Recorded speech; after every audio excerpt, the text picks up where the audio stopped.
I welcome my panelists on stage. So please join me, Sahar ALBAZAR, Dr. Timo BLENK, Shiva DUSTDAR, and Dr. Emmanuel Marfo.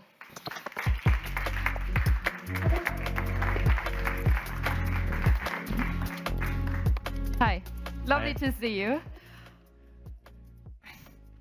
Thank you so much for making the time again and for joining me, not leaving me. I do a quick introduction round so everybody knows, of course, what keeps you busy, and then we'd love to dive into your expertise. Maybe you already had some questions when I started with the questions, maybe some thoughts when it comes to our topic. So we have to the left-hand side Sahar ALBAZAR. She is the deputy head of the Foreign Relations Committee of the Egyptian Parliament.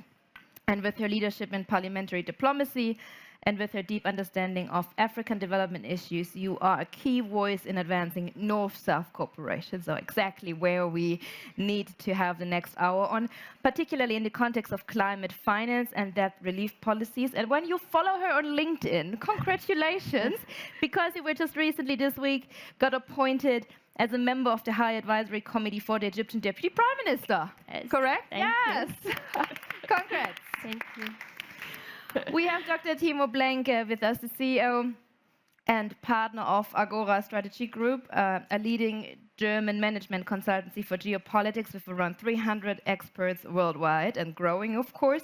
You're renowned experts when I read all your interviews in geopolitics and security policy, but also in industrial resilience. And when we talk about resilience, we need to learn from you what it means and what it takes. Thank you for being here. Dr. Timo BLENK. Thank you very much for having me.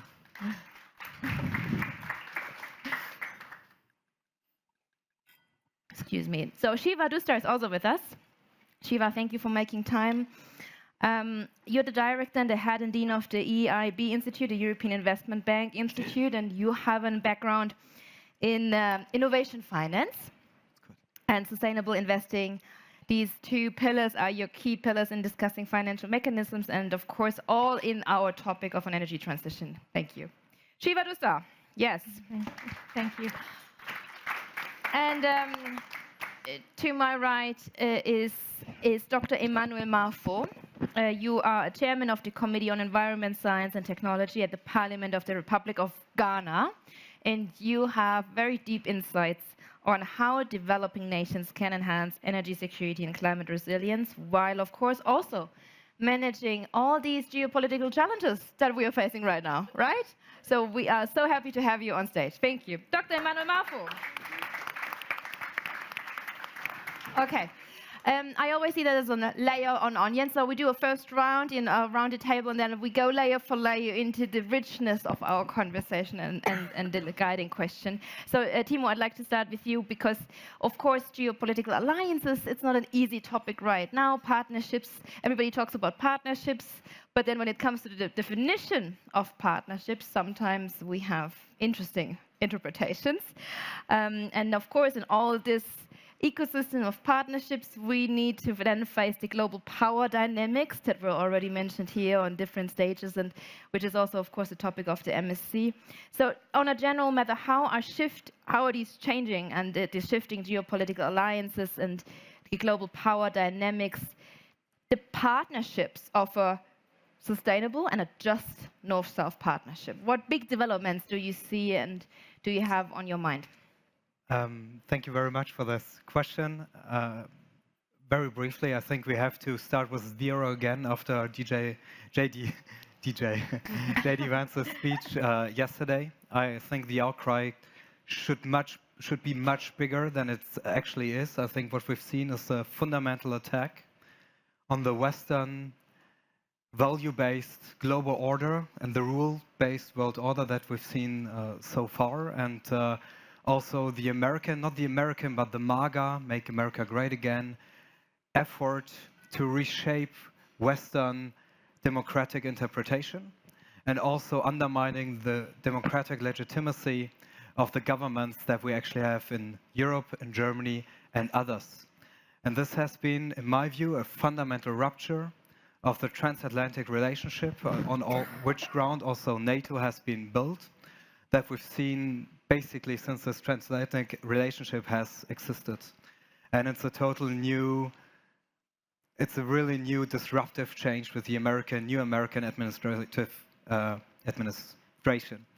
So to answer your question, what does it mean for Europe? It firstly means it's not even a wake-up call. It's a 0 hour of new formation of global partnerships from a European perspective, because at the moment, even not the European Union, but the different European countries which cannot align or cannot agree on basic fundamentals at the moment, I would say. It's although Trump has brought them closer together, stand on their own, then they have to look for new partnerships, and these partnerships have to be very much on eye level with regard to energy security and to sustainability.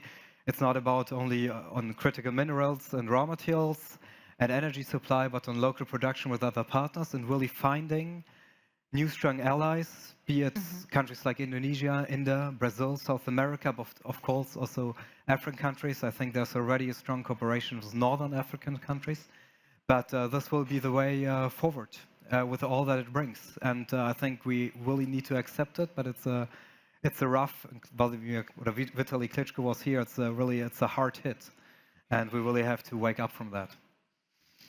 I'd like to stay with the European perspective. Shiva, I'd like to come to you, because what do you see? What does it mean, these erosions and these fractures that we are currently seeing and experiencing? What does it mean for the financial ecosystem when it comes to designing and creating partnerships?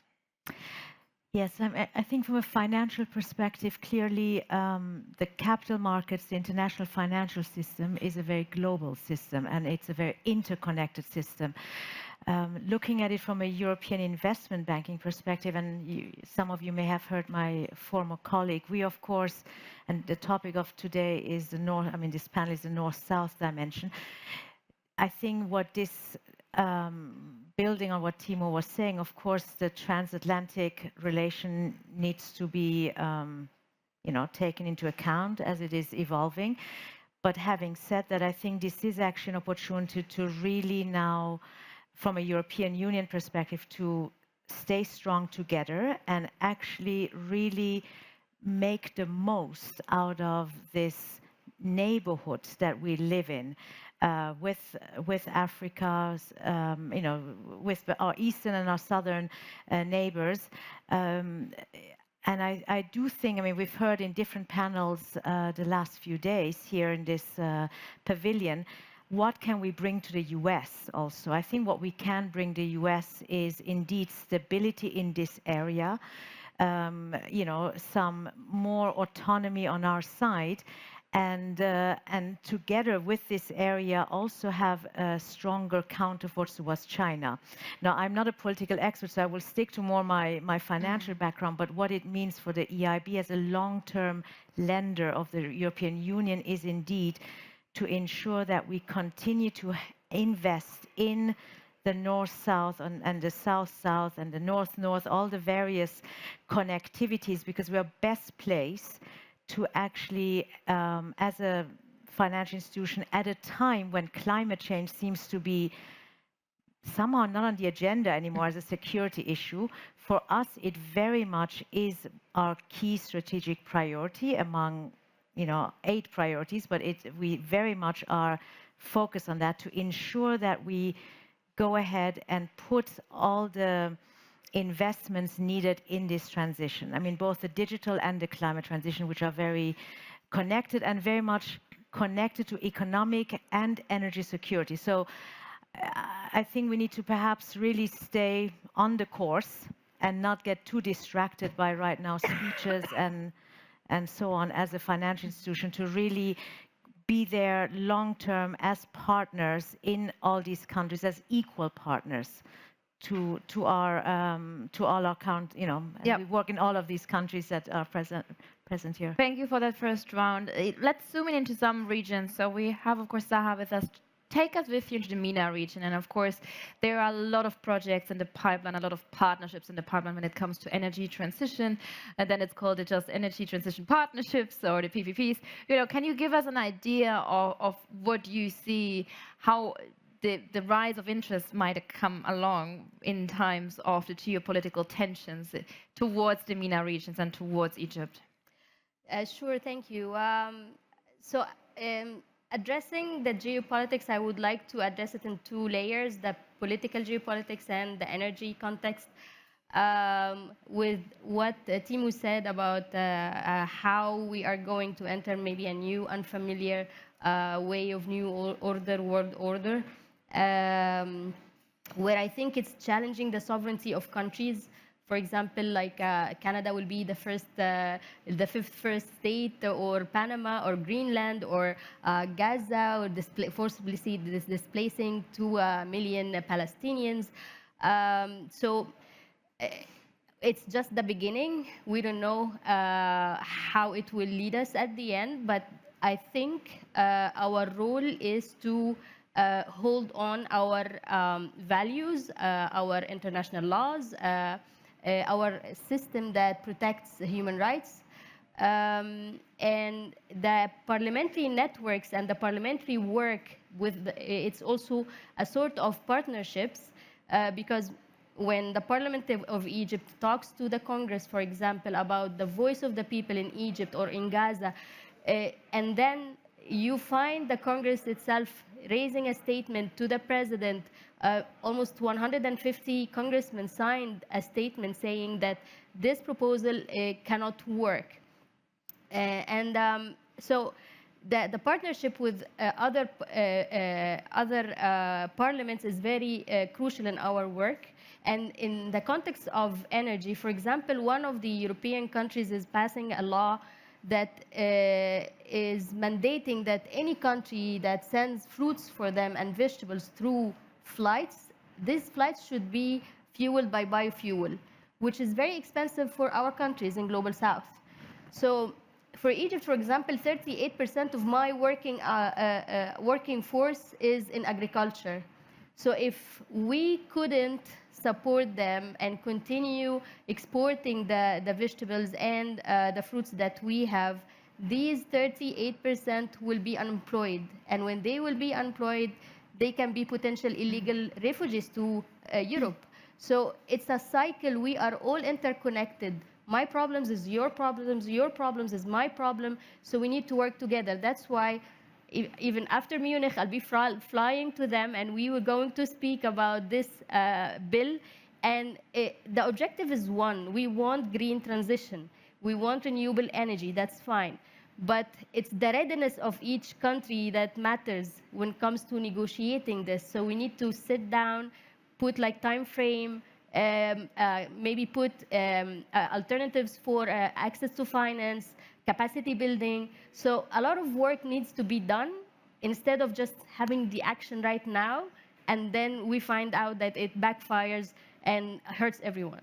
Yeah, thank you for drawing the journey and for also mentioning, of course, the parliamentary initiative called Ubuntu, which means together, which is a parliamentary initiative, and you're both part of that. But before I come to that, we're diving into that because it's a very special collaboration, and this is also the theme of a win-win partnership. Emmanuel, I'd like to dive into the topic of energy transition from a Global South perspective, how to be and how can also other African nations enhance the energy security in these times of geopolitical tensions, geopolitical challenges, to create a Global South leadership in a field as well. So where do you see a call to action for a partnership that creates a Global South leadership? Well, thank you very much.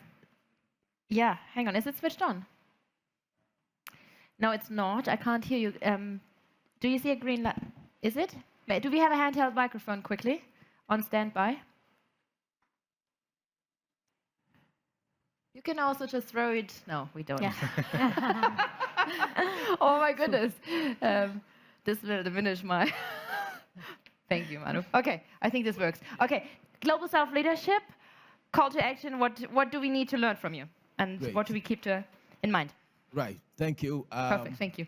First of all, let me say that since yesterday, the conversations that I've had in this whole program has very much centered on Europe, and I think it's important that for the Global South perspective, I would like to first of all say that for energy investments to reach the global south or Africa, for example, we need to think about scale.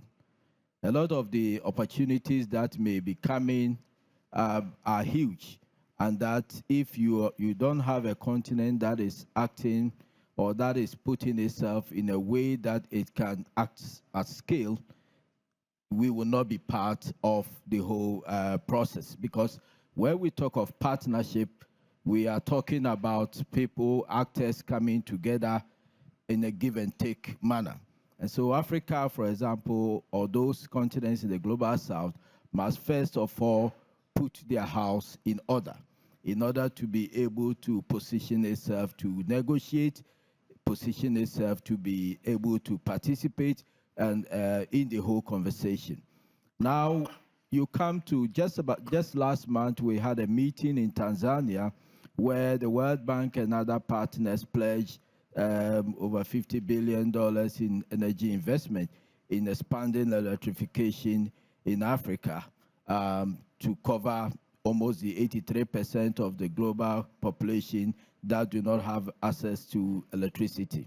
Now the question is, out of that meeting, there has been a declaration for countries to develop country compact programs. So the point is that for you to be able to, or for Africa, for example, to be able to participate in this process, we need to position ourselves to be able to develop these country compact programs.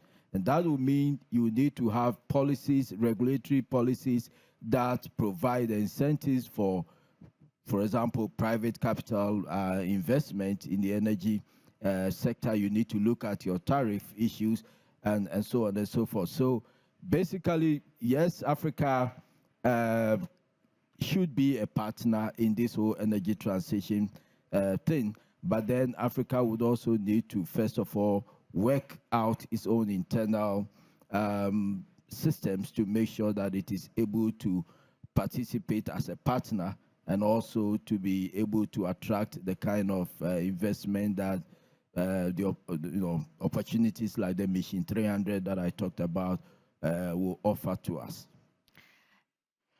I'd like to stay here for a while because Africa is not just a country, of course, 55 countries in different regions and different hotspots, different risk markets in a way. And the markets are really, really diverse. So staying with this topic of the global south leadership to create an ecosystem within the Southern Hemisphere markets to create also solutions on a local level rather than being just a recipient of external solutions, how can we empower the local ecosystem of entrepreneurial spirit to have a solution for a win-win partnership that is growing from a domestic response and a domestic request?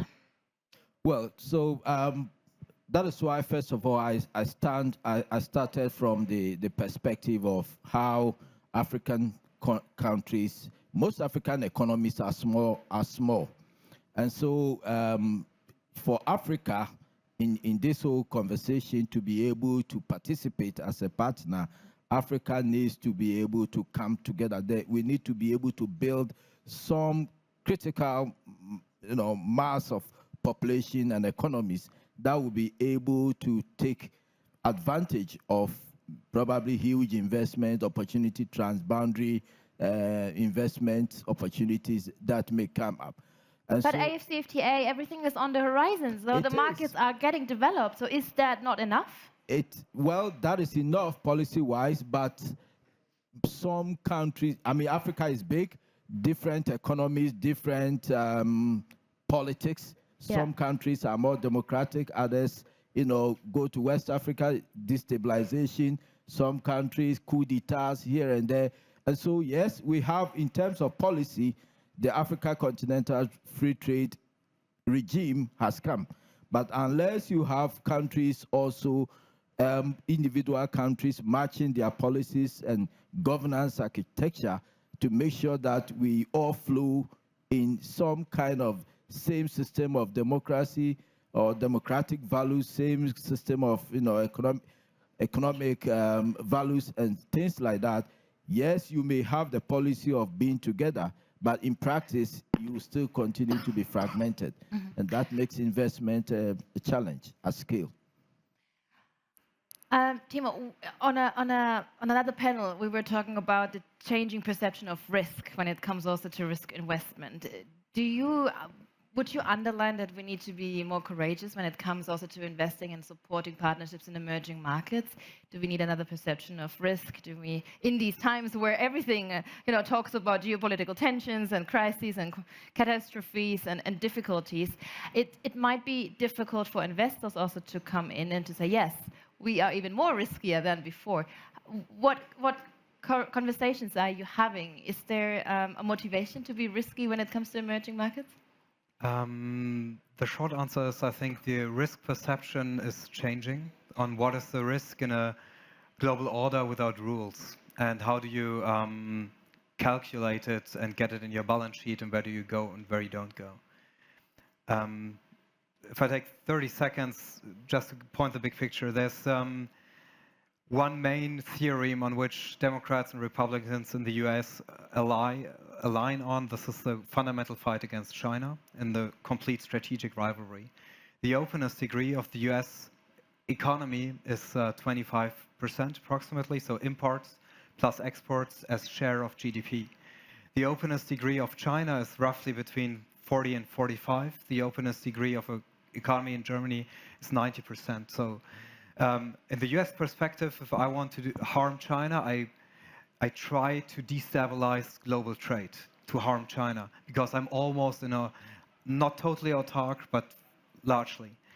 So for an industry company in Germany, this means I have to look for new markets, I have to remodel my supply chains, and I have to look that in the integrated economy we had in the past is global scale, very much just in time, from each angle of the world, I have to find another model.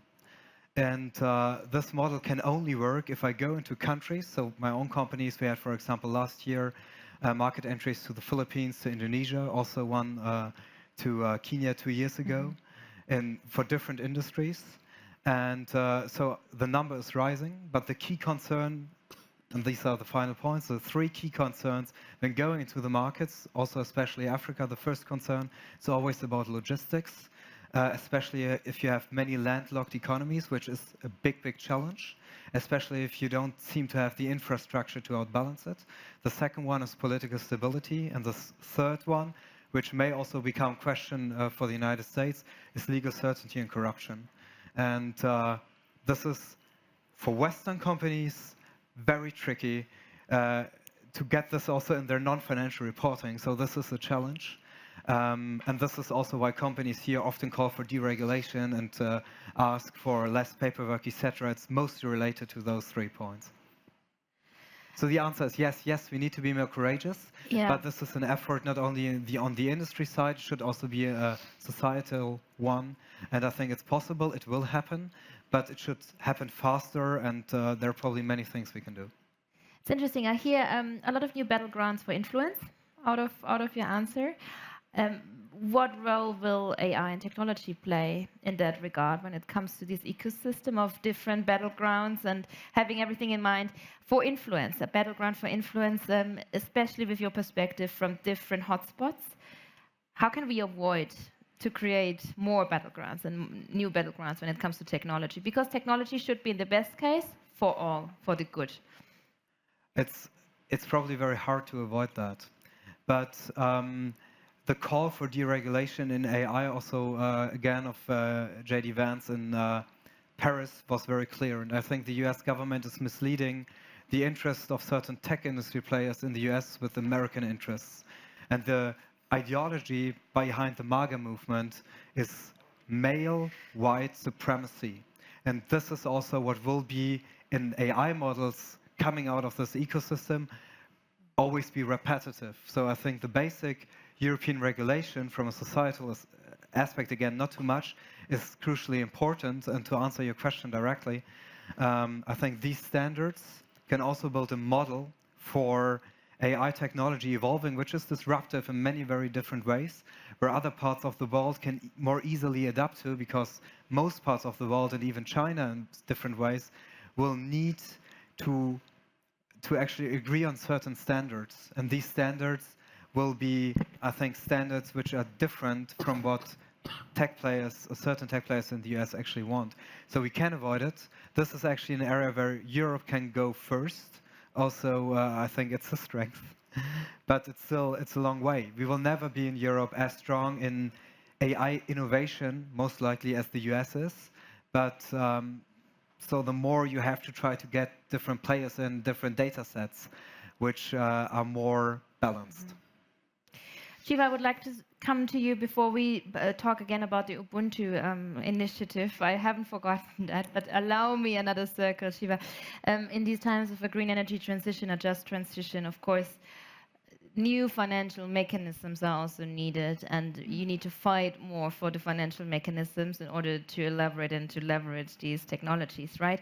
So which incentives are necessary, and what is a must and a to-do to really support and also de-risk investments in green technologies in these times when, you know, there's a lot of criticism also around for green technologies? Yeah. So how do we de-risk the investments in that regard?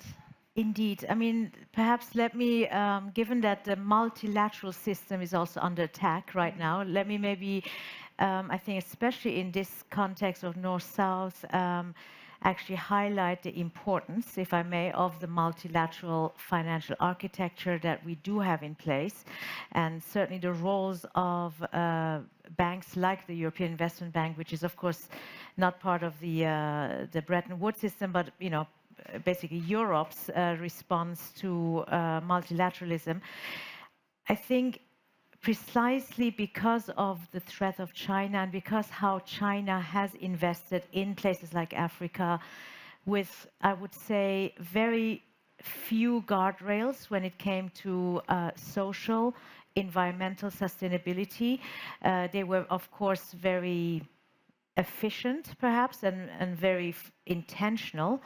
I would say it is so important that, and I think we really strengthen the role of institutions like the EIB that actually play a lot of attention on the long-term viability of their investments in the countries through long-term partnerships.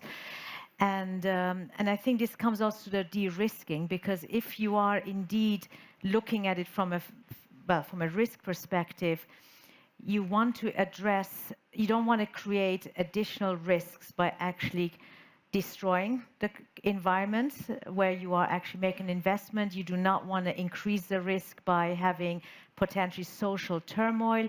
You know, so basically, or putting it positively, you de-risk already by taking a very,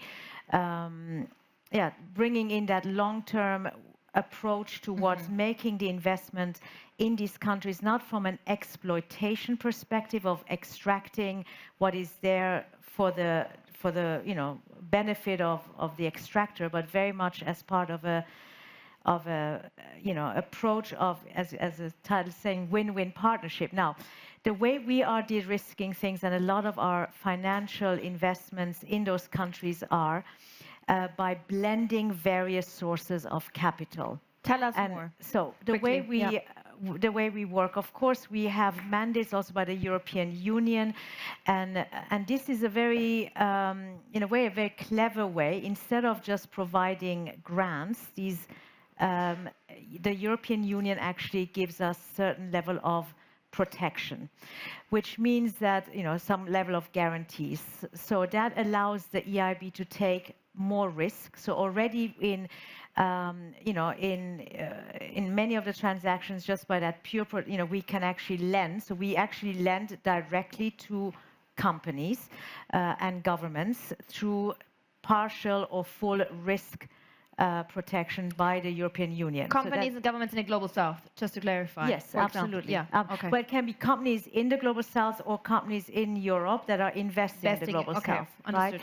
Right? So that's one way. The other way we are actively supporting the local ecosystem is that we are using intermediaries. And that is actually a very important part of our partnership approach, meaning the intermediaries are better placed to know where the money is most needed. These are the banks, these are the venture capital funds, these are the microfinance institutions. And here and especially in some of these funds that have been created, that's where the blended finance comes in. There are funds where you have certain European member states who are saying, we would like to support the green transition, climate efficiency, or resilience. So they put a layer of grant money. On top of that comes an EIB investment. And with that, de-risking, because there's also a way of prioritizing effectively who gets paid out first. By de-risking, you bring in private capital. So these are then, in fact, private sector investors who are effectively taking lower risk. And through these layered funds, this is the way we actually mobilize capital. From a donor perspective, they actually get more leverage because otherwise the money that is in that structure has repayment and can be used several times instead of just giving it as a grant. Shiva, that sounds very easy when we talk about it. What gives you headache in between? Well, just to pinpoint a little bit the pain point quickly as well, to understand that it's maybe not so easy. Well, I mean, generally when you ask in a lot of the, in the teams that invest in Africa, what headache is, very often our projects already, very often the promoters lack potentially the capacity to prepare projects. So that's where technical assistance is important, that is coming in. And then the headache is, of course, in the execution of those projects. And, very often one has to, of course, look at the viability of the projects to repay because we are not talking of subsidies, but ways of repaying so that, that's...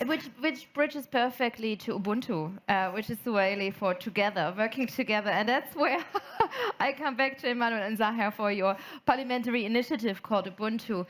What is the strength? And is that something where, to these headaches, do you have a medicine for that? Yes. Sahar and then Emmanuel.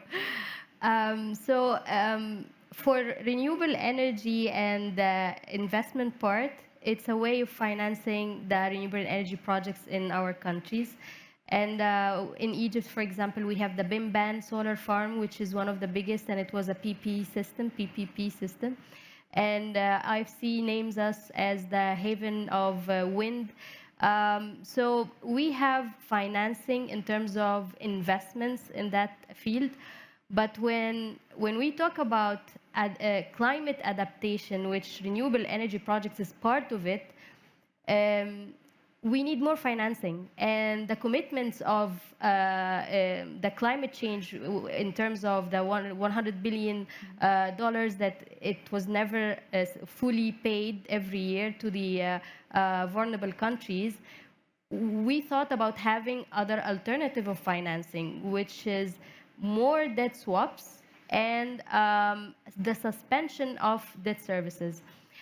What made me came up with this idea or this initiative is, according to data, Africa as a continent every year pays only debt service, not the debt service, $102.6 billion. And as per reports, it needs $52 billion for climate adaptation. So if we are using this money in climate adaptation in terms of debt swaps, that will make less commitments on the countries, and it will actually save some of our budgets. Like, for example, again, Egypt. In our budget, the public revenue, 42% of our public revenue goes to the debt service, not even the debt. So that was one approach. The second approach is calling for the suspension of the debt service for a certain time of time frame, for a certain time frame. We're not addressing banks saying, please don't take your money or remove all the debt service. We're just saying, give us fiscal space for 5-10 years so we can use our money and our budget in climate adaptation projects, because at the end of the day, we are the ones also facing the heat waves, where our agricultural lands are, the structure itself is being changed because of the climate change. which hits our food security. So it's accumulating a lot of humanitarian problems. And finally, because you see me want to go, you want to jump not to the other? because I get some signs here from the left and the right. But I just want to have the good news that the IMF just announced this year that that they are going to decrease the debt service with 36%. So the advocacy of Ubuntu and other working groups that calls international or financial institutions to have such changes, it's actually happening now, but it took years. Let me have one last question, Emmanuel, and then I wrap up. What is on your priority? What is something that we should put more into focus? Is it to include the private sector? Is it to rethink, of course, the finance and debt structure? What is your priority that you're lobbying for, that we should understand more than ever? Because sometimes we talk about the same thing, but we don't mean the same thing. Yeah, well, so two things. First is on the debt swap issue, because most African economies are burdened with debt. At the same time, there is a call for more African economies to also transition in terms of going towards a renewable energy bit. So the burden on African governments are twofold. Whilst they are burdened to pay their debts, they are also burdened to finance adaptation projects that they don't simply have the fiscal space. And so if we are talking about just transition and a just global order, then we need to rethink how these transitions in these development countries or these global south countries, how we can finance these transitions in the face of the debt burden. The second is about policies, in-country policies, where, for example, regulatory policies, tariff, and such policies that will enable private capital to be injected into, because public funds cannot be invested in the energy infrastructure and so on and so forth, because some countries, they pay debt, they pay compensation, they pay statutory payments, and there's no fiscal space. So I think that is where I think Parliament and the executive can work together to make sure that there's appropriate policy environment that can attract private capital in this energy transition business. Thank you so much. You're all experts in your field, and I could go on and on and on, but time is over. But this is your applause. Thank you to Sahar, ALBAZAR, to Dr. Timo BLENK, Shiva, DUSTDAR, and Dr. Emmanuel Malfo. Thank you for staying with me on that panel. And I think, Dominic, it's up to you.